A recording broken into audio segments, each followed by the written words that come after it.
Anticipatory. Which is a great word. It's a great word that Lars Ulrich taught us. Yeah. Didn't he? Yeah. I remember him saying he said it in an interview once, and the journalist said it was a real word, and 4 years later he came back with a dictionary in his hand and went, yes, it is. So I've been overusing that word a lot, probably to sound much more intelligent than I really am. When we play Scrabble together, you always use it. Gets me every time. Anticipatory. I like it. I'm pretty relaxed about it, actually. My mind is on Kate Tempest, literally. So, I'm sort of fingers crossed she wins. But you never know, you know. I don't think it necessarily should, but I'm just happy to be nominated, especially for the second time.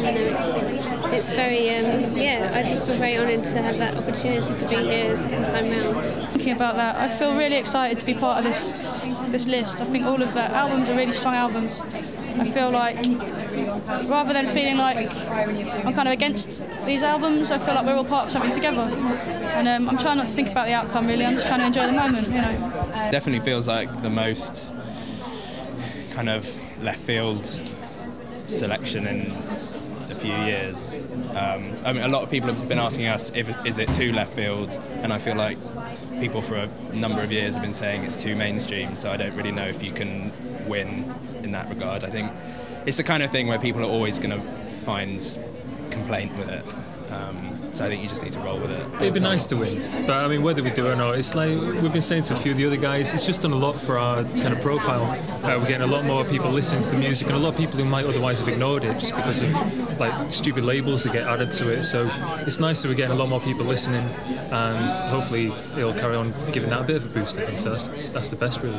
I think I've made a good record, a whole body of work that flows quite nicely from start to finish, same as all the other acts that have been nominated, and I think just being able to give some prominence to the album format is something that's good, and I'm very happy to be considered amongst that list. I think there's different causes for an album. I think that if you are an out-and-out pop star and you're Rihanna, then I don't know whether or not I'd listen to a Rihanna album and like it in its entirety. I'd like a Rihanna song, I'd maybe like 3 Rihanna songs, but really I've never really loved a pop star's album and thought, oh, I really love this, because they're not writing the songs. Whereas if it's an album that someone's crafted and it's got a message and they've been on a journey and it's personal, that's when I think an album makes sense. So like Nick Mulvey's album, love, because it makes sense and I can sort of immerse myself in that, or like Twigs' album I can listen to and I feel like it's a real personal thing. So I feel like if it's a personal, honest rendition of an album, then I think an album's still alive. If it's a pop star and it's a bit throwaway, then necessarily I've never really bought